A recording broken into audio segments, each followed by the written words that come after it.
And there we go. We are live. It is February 10th. Ryan Ray alongside Chris Fenton, Feed the Dragon Show, Feed the Dragon Podcast. If you miss any of this recording, this live stream, this is podcast, so you can check it out wherever you get good podcast at. Mr. Fenton, you've been busy the past couple of days doing presentations, moderating panels. What's been going on? Well, first of all, I'm feeling Sprite because I'm 49 and Tom Brady won the Super Bowl and he's 43. So I'm feeling like I'm in the generation of youth and winning big games and playing at the top level you're capable of. So that's always nice. It's given me a lot of extra energy, which is good. Let's see. Yesterday, I gave a 3-hour lecture starting at 5:30 in the morning at the National War College in Washington, D.C. I did it via Zoom. It was super cool. We had Navy, Air Force, Army, Secret Service, and State Department all well represented at it. And it was a fascinating discussion. I really enjoyed it. And then this morning, I actually moderated a panel rather than was one of the bloviate talking heads on it for the U.S. Asia Institute. And the theme of it was Asia Pacific policy moving forward in regards to what is best for the younger generation of Americans, which I thought was great because when you think about it, this U.S.-China dynamic, I'm 49. I'm going to live another, 60, 70 years, maybe? No. But I will live several decades more, hopefully. But the younger generation is going to live long past that. And this U.S.-China dynamic is crucial to understanding how we want to direct initiatives now that are going to be utilized long into the future, way past you and I are around. Yeah, speaking of panels, I will be on a panel tomorrow on oil and gas industry, where gasoline prices might go. I will share that link. It is free to attend for anyone who might be of interest of that. Okay. By the way, when you said gas this morning in one of your tweets, it said gas going to $4. Was that natural gas, or are you talking about going to a gas station? Gas station. Okay. Well, you missed the boat on that one. California's been at $4 for a long time. Down here in the state of Texas, I suppose. Yeah, it's always tough about gasoline because I'm sure we'll talk about oil prices and natural gas prices as well. It's going to be a litany of topics, so it should be fun. You mentioned the War College. I want to ask you. You were saying on previous podcasts or shows that you were hoping to hear some feedback about Taiwan, how they were seeing things. Did you get any feedback or anything that you can bring to the listeners about what you heard from the other side of that? You were talking, but did you get any feedback from the attendees? Yeah, obviously I'm not under a security clearance, so anything that they tell me is probably something I'm okay telling to anybody else. I wish I had a deeper sort of clearance to hear really the inside scoop on Taiwan. I will say last semester, there was obviously a lot of predictions that when the spring calmed down the Taiwanese Strait, there was a real opportunity for the PLA to make a land invasion into Taiwan. This particular lecture, it seemed a little less prevalent that prediction was there. In fact, a lot of the discussion came around this upcoming Olympics in 2022, and the fact that Beijing, because there's so much face involved with pulling off this Olympics, right? Like I've always talked about, 2008 was the coming out party for China on the global stage, and everything had to go perfect. I would say now that they're adults, right? They've already come out. Now they're adults. I would say that the 2022 Olympics is more like that super fancy dinner party that's got to go off without a hitch. And at the National War College, the argument was that there's so much riding on that next Olympics in 2022 that to do anything that might really disrupt the idea of full participation from the globe in those Olympics might be something they sideline until after the Olympics are over. So Taiwan was one of those things that they had brought up. So I don't know exactly where that stands in the security clearance level of the Pentagon, but that was the discussion yesterday in National War College. Well, let's stick to sports for just a second. So we saw last night that news broke. I don't think they announced it, but the Mavericks are no longer playing the national anthem at their games. I have some thoughts on that are separate from China, but the NBA tied up with China, you have to kind of look at it through those lens. And then you mentioned the Olympics. There's some talk. I believe Canada is considering maybe an option to host, which would be a slight back. But one of the things I thought about since our talk, I guess it was yesterday, day before yesterday, whatever it was, is this kind of notion of if we go to China, how do we handle it? And there was an article in maybe the Wall Street Journal talking about Clubhouse, and it said that there was a lot of dissidents that hopped on Clubhouse and were really concerned. They learned, and then they learned about Tiananmen. They learned about the Uyghurs. They were learning all of these things, and it kind of goes back to the same point I keep pounding. We've got to keep talking about these things. So while it is a big deal for China, and I'm not looking to hurt them economically by moving the Olympics, I think we need to start having a real push that if we're going to go, we need our athletes, those that are going to be there, and the corporate sponsors to grow a spine and to be open to talk about the things that are going on there, because they will be silenced if there is no pressure from folks like me and you. Yeah, I agree with you. I think it's going to be really interesting, though. I mean, having been involved in various capacities with the 2008 Olympics in Beijing, and then I actually worked with Michael Phelps and his team over at Octagon to create what was at the time the largest ever China-only endorsement deal for an athlete. We did that for Mazda and their models in China. It was a brand campaign that ran for just 1 year, but it was a massive multi-million-dollar deal for Michael Phelps. If you are a big athlete and you're going to get on that podium in China, there probably is a pre-censorship you're putting into your head if you want to make some money. Remember, most of these Olympic athletes are not filthy rich NBA basketball players or movie stars or billionaire owners or whatever. A lot of them live paycheck to paycheck in the Olympic sponsored sort of world of athletes. So the idea of possibly winning a gold medal and then saying something that the CCP won't be happy with and shutting off all the opportunities for endorsement riches in that huge market may be something that's a little too hard to overcome for the freedom of speech rights that we would like everybody to hold.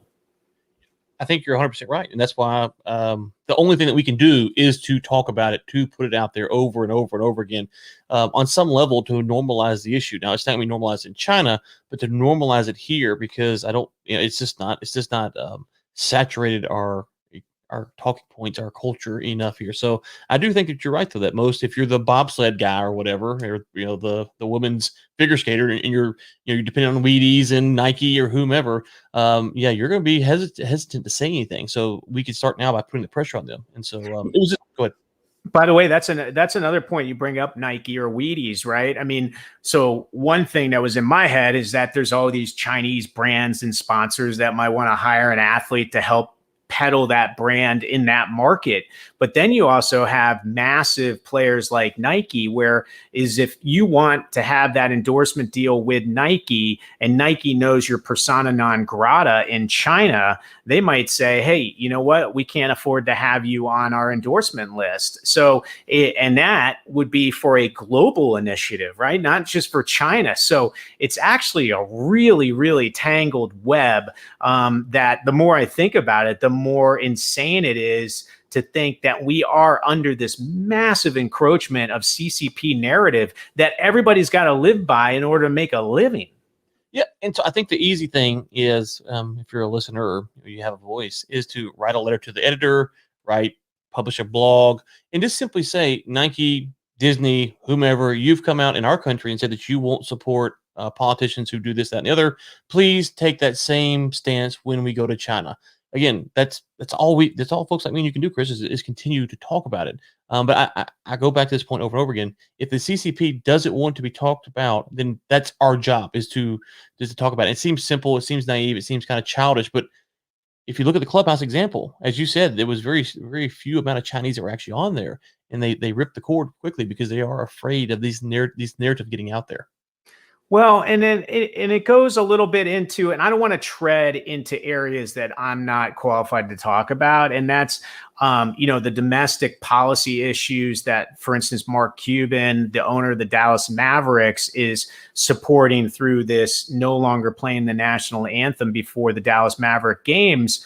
But and I know there's a very important domestic issue that he's trying to address there, along with the players and all that kind of stuff. And I know there's a lot of heated debate over that decision and whether it really is the right thing or the wrong thing. And I don't want to get into that. But what I do want to get into is the fact that somebody who's worth whatever, $3 billion, who doesn't need to make another dollar on earth in order to spend as much money as he wants without ever running out of it, why he doesn't take a consistent position on things that are in the human rights area. I mean, let's face it, racist issues are part of human rights and things that we need to fix to make sure there's equality and equity and all that other kind of stuff.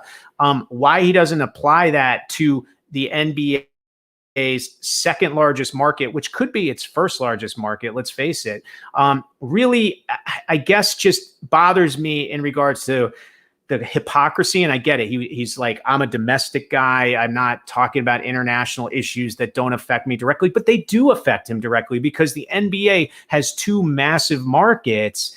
And if by staying quiet, it allows it to be the second largest market, I would argue his silence is saying that he is involved with an international policy issue and an international human rights issue. And I would say that does prove hypocrisy and something where I'm going, hey, look, I get it, Mark Cuban. I'm not calling you out on a soapbox and saying you take a stand, you sacrifice everything and all that kind of stuff. But I'm saying if there is somebody that could do it, we talked about LeBron James before.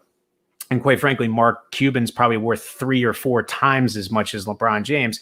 If there ever is somebody that can take that stand and can make a movement happen, it would be somebody like Mark Cuban. It would be somebody like Elon Musk, who we've talked about and we'll probably bring up again today.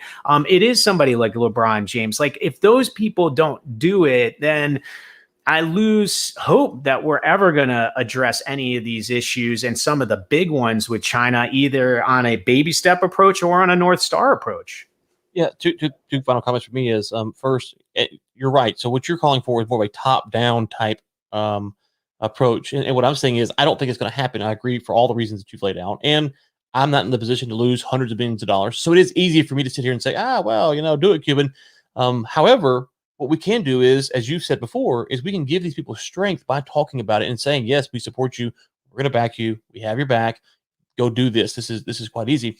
And the second thing is just on the international versus the domestic issue. I was listening to a podcast. I think I've said this before on this show. If not, I'll say it now. And they're talking about the Uyghurs.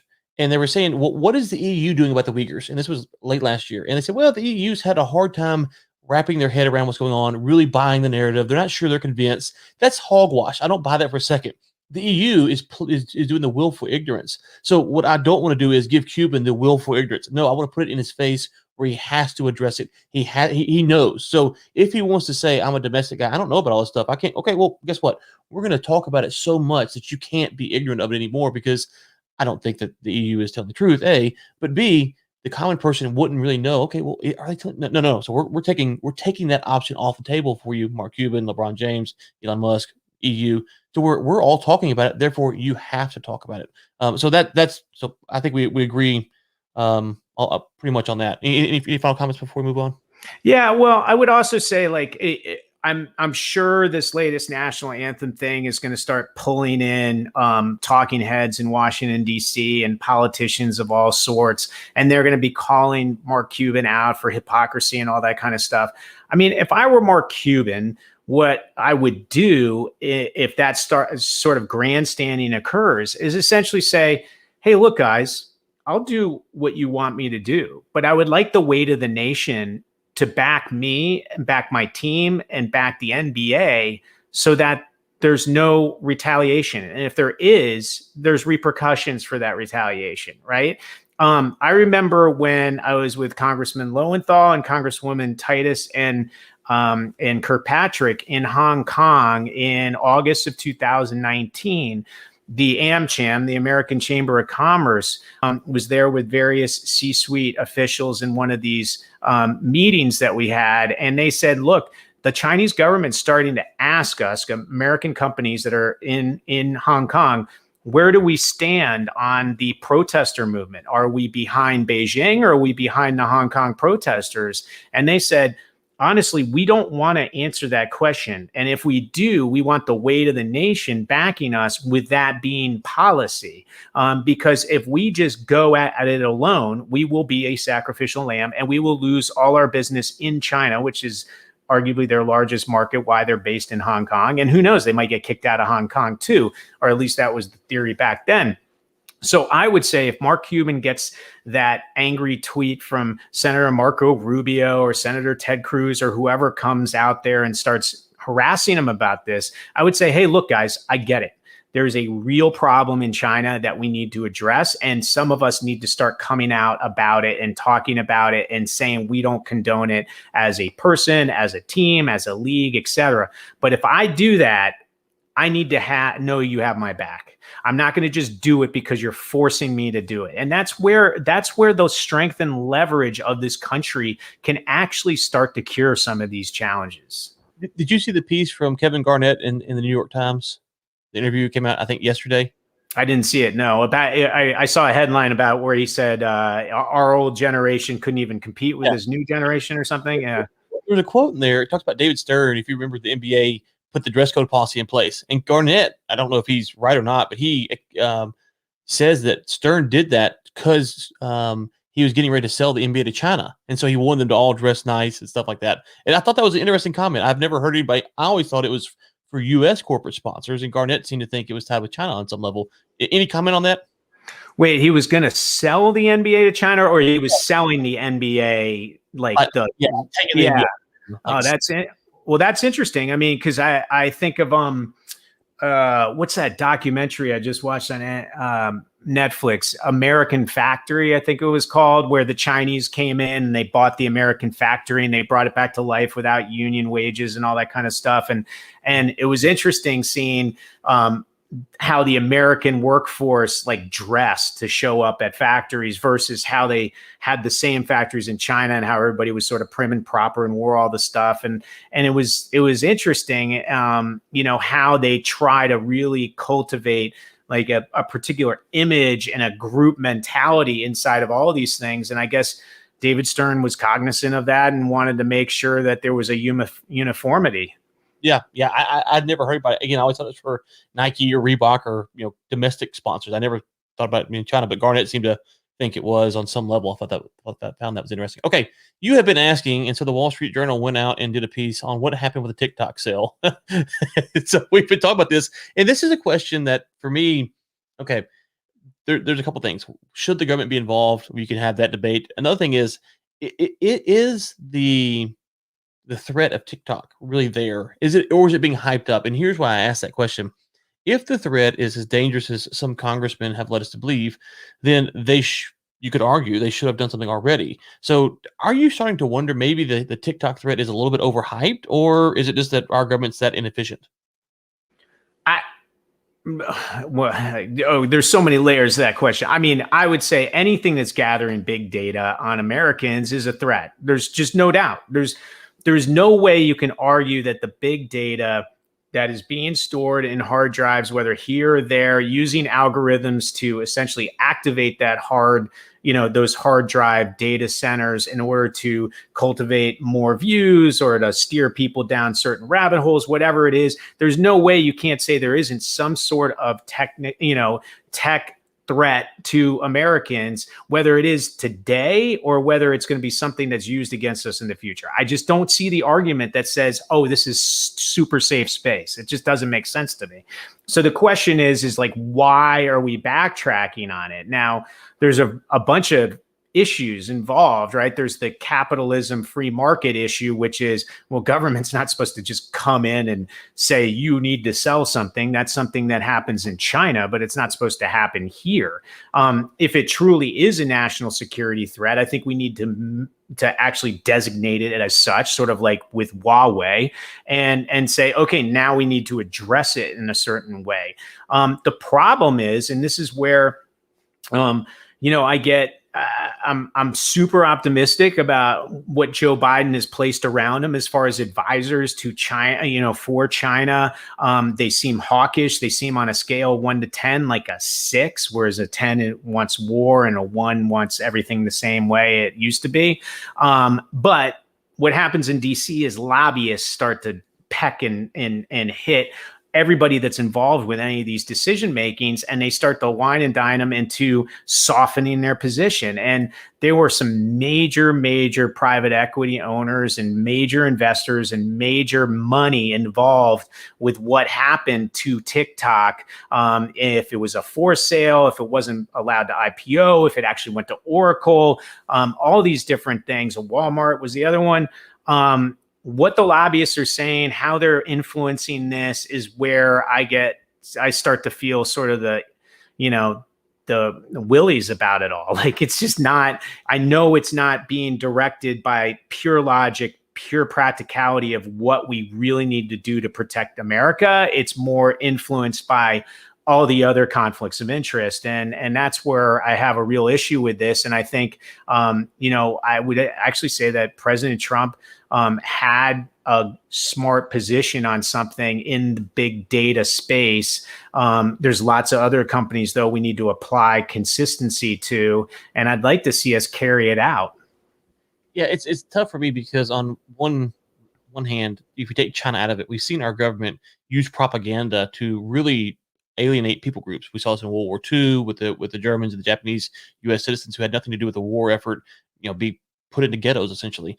So you're kind of afraid to say we want the government labeling things and then steering the market, because let's be honest, if you get the tens in there, next thing you know, everything you see from China is a security threat, and so you have to kind of push back against that.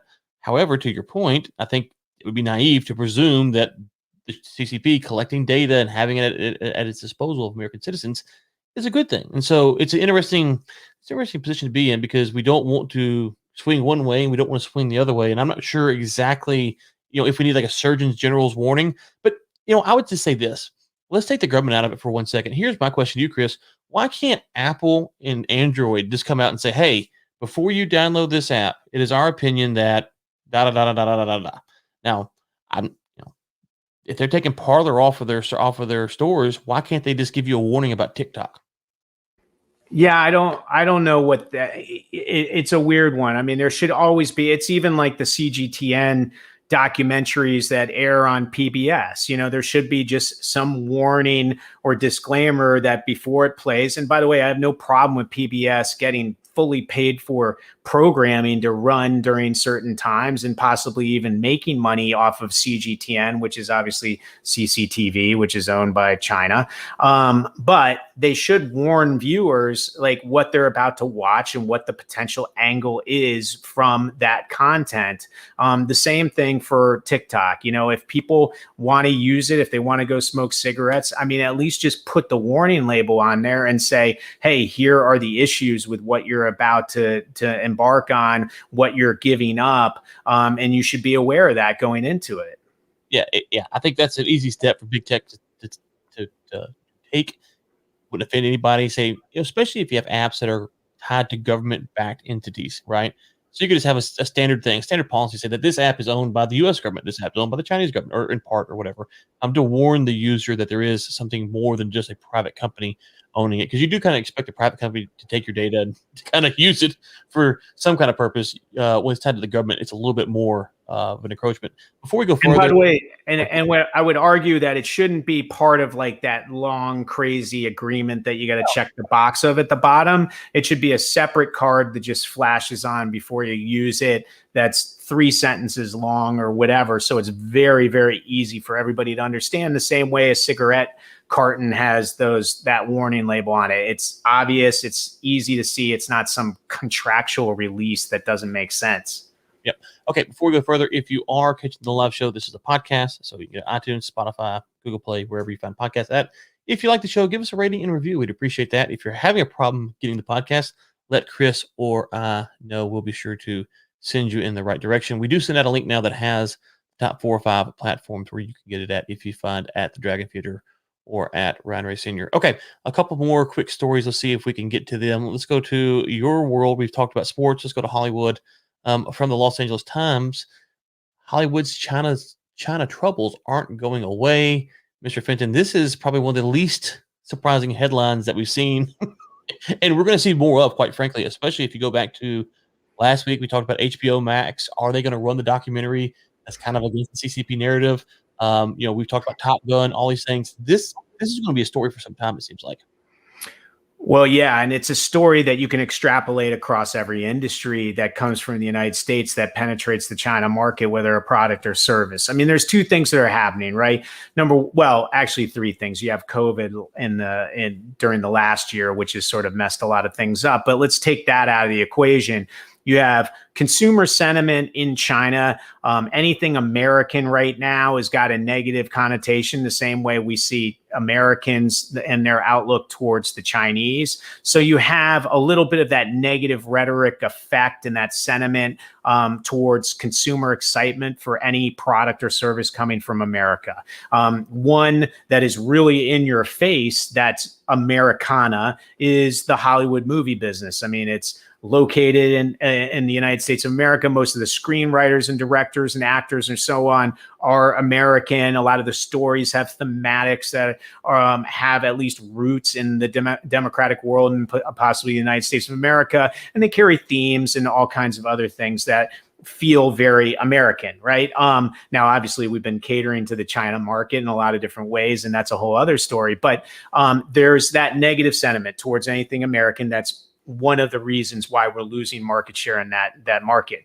But the other one that's much more pernicious, much more nefarious, much more our fault, and it's something I've been talking quite a bit about, is to get access to that market, that massive market for products and services. American companies have been doing and engaging in all kinds of activities that are terrible for the long-term health of all these companies and industries. And what I mean by that is we've talked about these forced JVs, these forced tech swaps, these process exchanges, these abilities, these initiatives to train skilled jobs on the China side of the Pacific. All these different things where, explaining to them how to create the IP, or perhaps even looking the other way as they steal it. All that stuff has allowed their industries to rise up in a very rapid fashion to the point where they can compete with the best and the brightest here in the United States of America. And we're seeing it in Hollywood, where I've talked about it before. In 2008 through 2013, we had anywhere from 70 cents to 90 cents of every dollar was generated in that theatrical market in China from Hollywood movies. Then in 2019, it got as low as 34 cents of every dollar. And then last year, which was a COVID-inflicted year, it dropped down all the way to 16%. Now you see that and you compare that to the automotive business, to what we're going to see in the aerospace business, to what we've seen in the coffee business, to what we've seen in electronics, microchips, everything else. That is the same story that goes across every industry and every company. And it's something we've done ourselves and we need to fix before it's too late. Let me ask you this question. Okay, so has the movie industry, and this would be maybe same for the NBA, gotten a little lackadaisical? And here's what I mean.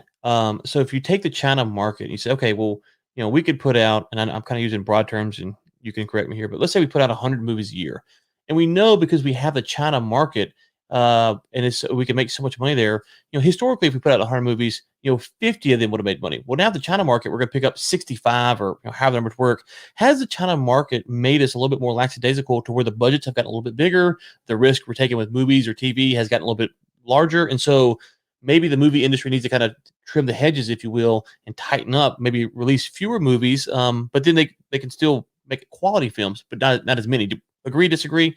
Here's your thoughts. Yeah, well, Hollywood's a little like government. There's no such thing as sort of a temporary policy. It always stays permanent. So like budgets have always sort of swollen over the years.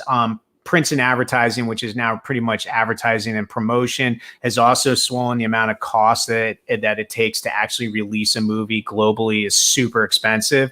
And Hollywood's always been really good at taking other people's money to offset those costs. I mean, back in the early 90s, it was the Japanese, then we went to the Germans, and then we went to Silicon Valley in the early 2000s, then to Wall Street, and then and then China rose. And then China was funding a lot of this stuff, not just as investors, but also as a market that was performing extremely well and generating more revenues than we'd ever seen. And then on top of it, you have various different sort of windows of distribution that have offset these big budgets, whether it was DVD market or the rental market or any of that other kind of stuff. So Hollywood's always looking for, okay, well, where's the money going to come from to make it and keep those budgets big? And then where's the money going to come from on the output side, which is the revenues? And China was that answer. And now China's investment in Hollywood is at a much lower level than it was, say, back in 2016.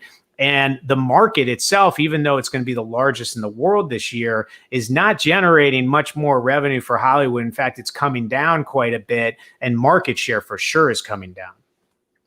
I look at a show like The Expanse. Have you seen The Expanse? It's on Amazon Prime. It was on Sci-Fi. Yeah.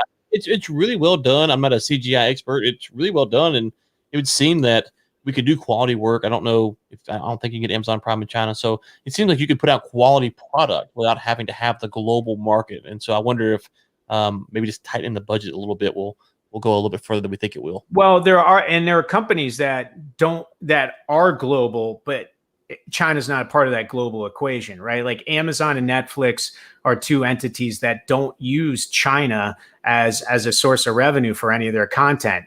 Apple doesn't really either, but Apple's got a major business that depends on China. So you're not going to see Apple go out of their way to do anything that might be sensitive to the Chinese. But then when you pull it back to a lot of these major conglomerates that own the movie studios, whether it's Warner Media, which, as we talked about, which is owned by AT&T, but also owns HBO, that's doing that documentary. They rely on Aquaman or a Chris Nolan movie really doing well in China to offset those budget costs. So it's really interesting to see them take chances on a documentary like that, even though it's with a sister division. Okay, one more quick story before we get out of here. This is from the South China Morning Post. And it's an interesting piece, Chris, because it talks about China's and Russia are pursuing power in the Middle East. This is tied to oil, U.S. military activity. And so I'm a little torn here because this, to me, is, if we're not careful, this is kind of where we jump the shark. Because, listen, China needs oil. They have to have it. And we can't supply all the oil that they need. So they're going to get it from the Middle East and other places. And so, I mean, if we view that as them pursuing power, it's like, okay, well, yeah, they're going to get power because they're becoming a buyer. But on some level, we should want the Chinese people to be wealthier, because you should want everyone to be wealthier. So I'm a little concerned here that we're starting to look at things like, well, they're going to get power and influence. Well, what your only alternative is for them to stay at the current level of wealth, or for them to get more poor. I'm not in favor of either of those. So how do you parse it out? Because to me, it's a non-story. Well, I think part of it is on the military front, right? Like, so we're taking a tough stance, I think, or a tougher stance with Saudi Arabia right now. I'm sure that's going to govern sort of how military hardware or arms are actually sold to them, and how open we are to that. If you look at ICBMs, there was a policy, I think it was in the mid 80s, where we actually turned down a request from the Saudis to actually buy those. And we thought sort of everything quieted down. And that was also when Israel had big issues with Saudi Arabia and was nervous about any sort of attack on them. And over the next year, we started to notice these things that were coming into the ports around Saudi Arabia that looked like missiles. And it turned out they were getting them from China. Right. And what was crazy is I was reading one of the King Salman books, the father of, or actually about the Saudi ambassador to the United States for like 25 years. It was an amazing book, and it talked about this conversation that the United States had with Saudi Arabia once they realized they had all these Chinese missiles, the however you say it, the ICBMs, right? So anyway, they were like, well, what are you going to do about those? Are you going to launch those on Israel?